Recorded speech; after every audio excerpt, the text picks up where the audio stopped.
Հնչական կոմիտեն եւ ոստիկանությունը իրենց գործելակերպը չեն փոխում վաղ առավոտյան, երբ մարդիկ, այդ թվում երեխաները քնած են, ներխուժում են բնակարաններ, նախ խուզարկություն են անում, ապա եւ առանց հիմնավորման բերման ենթարկում, ձերբակալում եւ փորձում տանել կալանքի։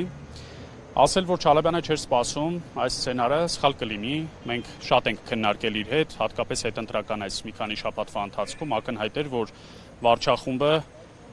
ամեն կերպ փորձելով վերարտադրվել, մանդատներ գողանալով, պետք է փորձի գլխատել ընդդիմության հիմնական շարքերը եւ հետևենք ու տեսնենք, թե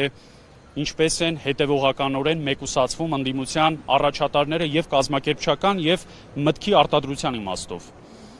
Անդրանիկ Թևանյան, Արմեն Աշոտյան, Բարգավաճ Հայաստանի ներկայացուցիչներ, Հայաստան դաշինքի ներկայացուցիչներ հենց քվեարկության օրը, ուժեղ Հայաստան դաշինքի հարյուրավոր ներկայացուցիչներ, 100-ից ավելի այս պահին կալանքի տակ են։ Եվ հերթը մեզ էլ հասավ արդեն երկրորդ անգամ ՀԱԵԿՎ-ի համակարգող Ավետիք Չալաբյանը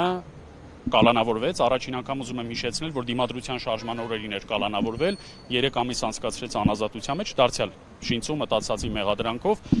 Երկու դեպքն էլ առնչվում են փաստորեն գոյություն չունեցող ընտրողների կամ քաղաքացու կամ արտահայտության վրա իբր ներգործություն ունենալուն։ Իհարկե փաստական հանգամանքների շուրջ Չալաբյանի պաշտպանական խումբը լրացուցիչ մանրամասներ կտա, հաշվի առնելով նաև նախաքննական գաղտնիքի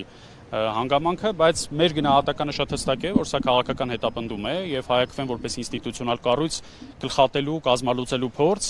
նաեւ հիշեցնելով, որ ՀԱԵԿՎ-ն ավելի քան 220 վստահված անձ ուներ, ուժեղ Հայաստան դաշինքի շրջանակում, որ վերահասկում էր ընտրությունների արդյունքը, ձայների հաշվարկի գործընթացը, այսինքն ամեն ինչ արեց, որ քաղաքացու քվեին տեր կանգնեն եւ հիմա էլ քանի որ շատ վճռորոշ փուլ է, վաղը չէ մյուս օրը սահմանադրական դատարանում քննվելու է 7 ուժերի կողմից ներկայացված եւ 1 վարույթում ներառված ընտրությունների արդյունքները անվավեր ճանաչելու եւ նոր քվեարկություն նշանակելու դիմումը կամ առնվազն Բարգավաճ Հայաստանի դիմումները վերադարձնելու, այսինքն ընտրողի քվեին տեր կանգնելու, ՀԱԵԿՎ-ն էլ պետք է լուրջ նպաստ բերեր իր կազմակերպչական ռեսուրսներով, եթե անհրաժեշտություն կառնեք սահմանադրական դատարանի առջև բողոքի ցույցով հիշեցնելով, թե բարձր դատարանը ինչի համար է նախատեսված։ Այս ամենը հաշվի առնելով ընդդիմադիր ամենակայացած կառույցներից մեկին են փորձում գլխատել, փաստացի մեր համակարգողին մեկուսացնելով, ուղիղ կապ Ավետիքի հետ չկա, պաշտպանների միջոցով նա փոխանցել է, որ անկոտրում է, ամուր է, այս փորձությունը իր համար նոր չէ, մենք էլ մեր բնականոն աշխատանքը իր ժամանակավոր բացակայությամբ կշարունակենք եւ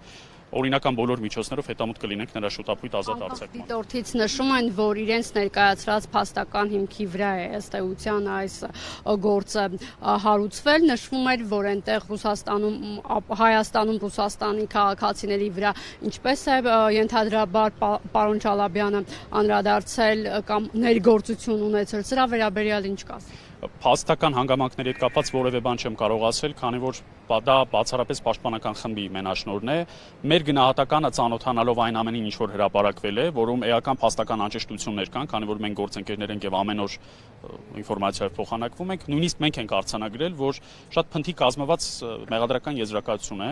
եւ մեղադրանք է նրան առաջադրված, ինչ որ բուն բովանդակությանն է վերաբերում, խնդրեմ այդ հարցով պաշտպանական խմբին, օրինակ Վարազդատ Հարությունյանին հարցնեք, որը առավել մանրամասն գնահատական կտա։